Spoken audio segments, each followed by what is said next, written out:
We'll continue today's call with Georgia head coach Kirby Smart. The Bulldogs will face Mississippi State in Starkville on Saturday at noon Eastern on ESPN. To ask a question for Coach Smart, please use the raise hand function. And Coach, while we wait on any questions, if you could take a moment to comment on your team as you enter this week's game at Mississippi State. Yep. Another week in the season, another huge opportunity and challenge. Jeff has done an incredible job, unbelievable job with the turnaround and the rebuild there. He's done it through acquiring good talent, but really good coaching. To me, they are one of the most explosive and dangerous offenses in the country. They can score in seconds, and they're playing really hard defensively, creating turnovers, disruptive, exactly what kind of defense you need to have to play with that complementary offense. So our challenges are in front of us, headed to Starkville for an early kick, and our guys are looking forward to it. We'll begin with Connor Riley of the AJC. Yeah, Kirby, I was wondering how Chris Cole and DeMello Jones have progressed through practice for the first 2 days of this week. Both have looked good. And then Oscar Delp seems to really enjoy winning, and he's been pretty emotive after celebrating some of the big rivalry wins this week or this season. Just what have you seen from him as he's developed as a personality within that locker room and what he brings to this team? Well, he brings physical toughness, fire, passion, and energy. He's a ball of joy to coach. He loves practicing. He loves Georgia. He's had a great career so far and continues to work really hard. I mean, he brings an embodiment of toughness and probably one of the toughest kids I've coached here in terms of the number of reps and the number of workload he takes on in practicing games is really incredible for his durability. Thanks, Kirby. Next will be Jeremy Johnson of Dogs HQ. Hey, Coach. Obviously, your secondary has, given up some big plays early in the year. Obviously, this is an offense that attacks down the football field. Just what are the challenges, for a secondary that's had some of those big plays? And can you tell me just what do you think, as far as mentally, where they are right now, as far as just trying to fix some of those things? Yeah, I don't know exactly what you're referring to, Jeremy. I think everybody's given up some, but we lead the SEC in terms of least explosives defensively. So I think, the Tennessee game stands out. We certainly had some explosive plays given up in that game, but when you chart the entire year, we're first in the SEC and least given up. So something to be proud of in terms of that, in terms of our guys not giving up explosives. What we got to do is get more turnovers, affect the quarterback, tackle better, and do all those things. But our guys have confidence. I mean, if you play DB, you better have some confidence because these guys can get on top of you quick. They can get behind you quick.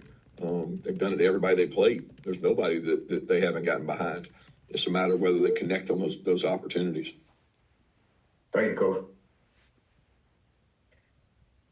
Next will be Mike Griffith of the AJC. Coach, you've been very clear about your focus on each game and not allowing outside noise in. However, you were also one of the coaches that expressed some concern last year with some really quality SEC teams that got lost out.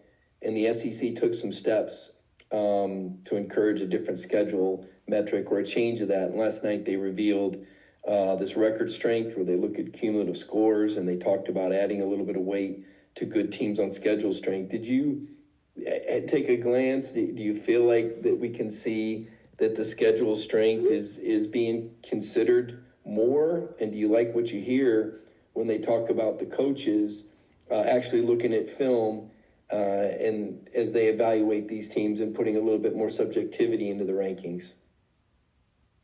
I have no clue. I have no clue really what you're talking about. I mean, I literally had not seen, I hadn't seen a thing. I mean, I got through last night, after 11, and it was in here early this morning and haven't even peeked at any of that. We got our hands full. I do know that it'll take care of itself if you handle your business. And if you don't, you'll be worried about a lot of those things. And that's just the state of college football where it is. I'm trying to control what we can control right now, what's in our hands. Yes, sir. All right. Appreciate it, Kirby. Next will be Mark Weiser, the Athens Banner-Herald. Hey, Kirby, how does the loss of Jordan Hall impact your defensive front? Yeah, it creates number one, an energy void. He's our probably most energetic guy, hardest playing guy in terms of cover down, FPE, and just the attitude and really demeanor and leadership he brings. It's very unfortunate for him. He's such a great kid. He's worked so hard to get healthy from last year, and then to have this happen, really unfortunate. So it's a tough loss. We'll have to spread things out more, play some more guys.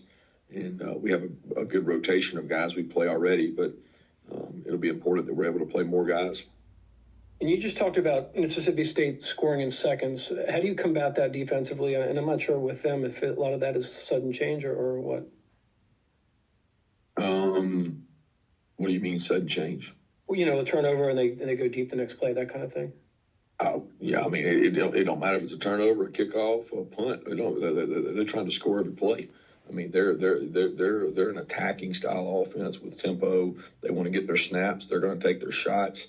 They do run the ball well. There are lots of RPOs. They do a tremendous job offensively. So, you mean, how do you stop it? You got to stop the run, and you can't let them behind you, and you got to tackle well. So there's no if there's a perfect remedy, then they would never score. They got a good team, and you got to play sound defense. And hell, sometimes you got to get lucky because there's guys on tape that are wide open behind people, and they haven't hit them. And those teams played the best defensively because that was an incompletion, but it doesn't mean they played it right because they got behind everybody. Yeah. All right. Thank you. Next will be Steve Moulton on WZZN.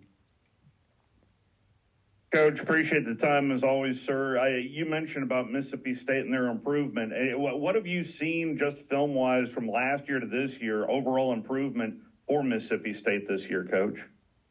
Well, they got more experienced quarterback playing. They got a more experienced offensive line. They got players that have been in their system longer. They got a better defense. They're playing at a high level defensively. They've improved across the board. How similar scheme-wise is Mississippi State to Tennessee offensively, Coach?